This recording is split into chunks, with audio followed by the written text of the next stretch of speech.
This beautiful and picturesque town is Varkala, a coastal municipal town which is located around 40 kilometers northwest of Trivandrum. People who visited this place before the pandemic remember it as quite subtle and gentle. Mostly locals and a few outsiders drawn to yoga and spiritual practices. Many people come here to take a dip in the sea, believing that it could wash away their sins.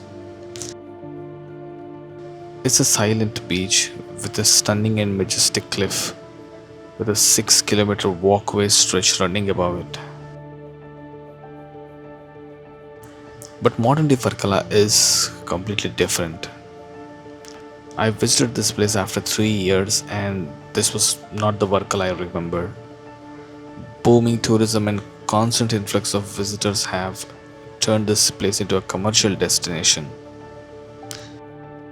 It's estimated that 6 to 9 lakh tourists will visit this place in 2026 compared with 2 to 3 lakh until 2024. And in the middle of all this hype and glory, there's a threat beneath the cliff. One that has been exposed like never before.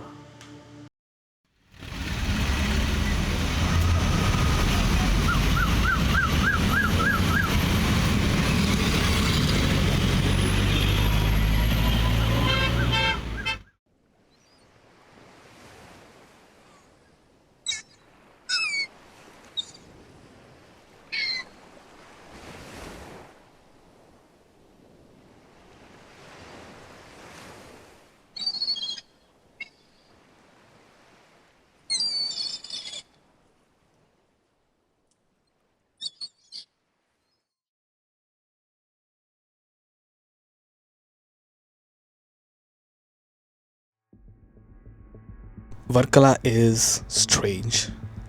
This is the only place in Kerala where the cliffs rise straight out of the sea. Everywhere else, the land slowly slopes into the water. Here, it just stops.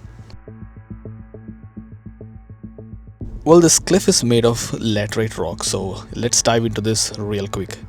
Laterite is basically soil that has been cooked by nature for a very long time. It's rich in iron, aluminium, and some clay like minerals. Over the time, most of the softer material gets washed away, and what's left hardened into a rock like layer. It looks tough, but inside it's full of tiny pores like a sponge that has been baked. Laterite forms over millions of years in places with heavy rain and heat. The rain keeps washing the soil, heat dries it, and what's left is slowly hardens. That's why it's rich in iron and looks reddish. Laterite exists in many parts of Kerala. That part isn't rare. But what makes Varkala different is this. Here the laterite cliff faces the ocean directly. Rain attacks from the top, waves from the below. For centuries, this land stayed in balance, but slowly it's been changing. Every step on the cliff adds weight. One person doesn't matter, but thousands every day, they do matter. Now add parking lots, cars, buses, trucks, all sitting on this edge. And to that, add cafes, hostels, hotels, restaurants, concrete floors, and heavy structures. Unlike people, the buildings don't move. The weight stays day and night, month and year for centuries. When it gets rain, the rainwater gets trapped under the concrete and the ground weakens from the inside. The middle of the cliff, it carries all the load from the above while waves below keep eroding the base. So it's pressure from the top, erosion from the bottom, and that's why construction near the cliff edges is restricted in many coastal areas. Because the land isn't simply built for it. The cliff doesn't care if something is legal or illegal, it only responds to weight. And when the base weakens and the top keeps getting heavier, something eventually gives up. And that's the problem Varkala is facing. It looks tall, majestic, but there is a hidden threat under the path that you walk every single day.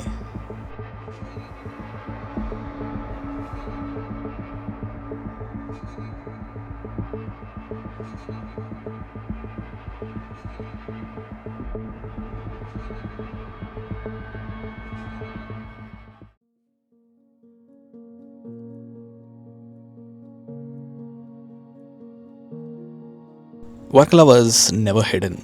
People have been coming here for decades. But what changed is the speed. One video goes viral and the place turns into a checklist.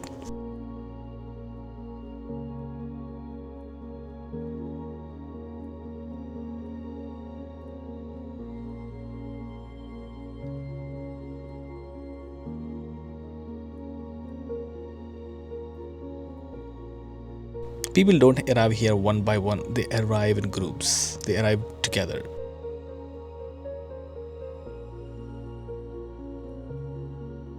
This isn't about blaming tourists. Most people come here because they love the place and they want to experience stunning and scenic beauty what this town has to offer.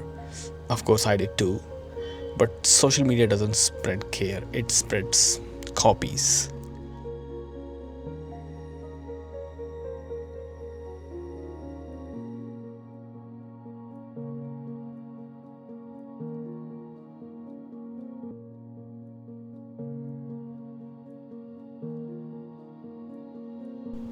The land doesn't see like reels or likes.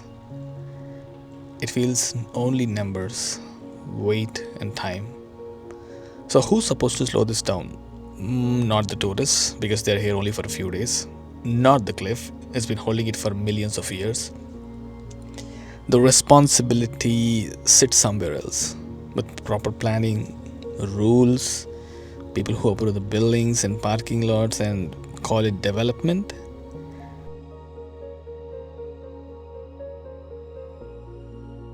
So, no, this isn't me saying don't come to Varkala.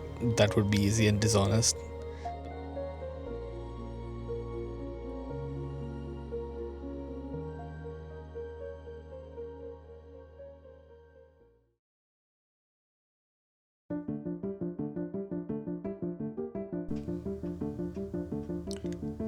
Long before cameras and cafes, this was a sacred ground.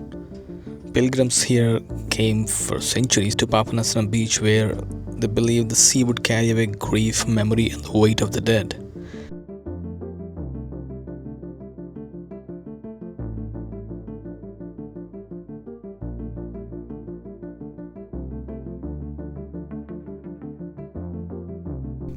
Over the time, the world discovered it. What was once a quiet pilgrimage town has become a global destination. The Indian government recognized its uniqueness as well. Even the UNESCO took notice, placing Varkala on its tentative list for natural heritage.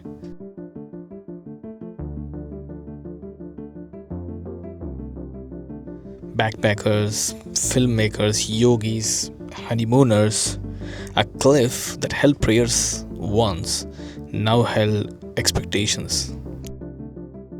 Attention brought protection, but it also brought pressure.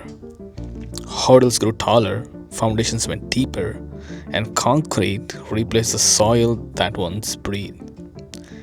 Authorities issued stop memos, courts paused major tourism projects, the ministers promised scientific protection to the cliffs. ഇതിനൊരു solution കാണണം. ഇത് നമുക്ക് retain ചെയ്യാൻ പറ്റണം. Reclaim ചെയ്യാൻ പറ്റുമോ? ഇതിനെക്കുറിച്ചൊക്കെ ഒന്ന് ഒരു സാധ്യതകൾ പഠിച്ചോട്ടെ. അതിൻ്റെ സയൻറ്റിഫിക് വിങ് ഉണ്ട്, അവരതിനെപ്പറ്റി ആലോചിച്ച് തീരുമാനമെടുത്ത് റിപ്പോർട്ട് കൊടുക്കും. തീർച്ചയായിട്ടും ഭരണം എന്ന് പറയുന്നത് സയൻറ്റിഫിക് അനാലിസിസിന് ശേഷമുള്ള ഇംപ്ലിമെൻറ്റേഷൻസിൽ കടക്കും. Everyone seems to be doing their job, at least on paper. Tourists, we can't blame. They came seeking beauty. The government, we don't fully know.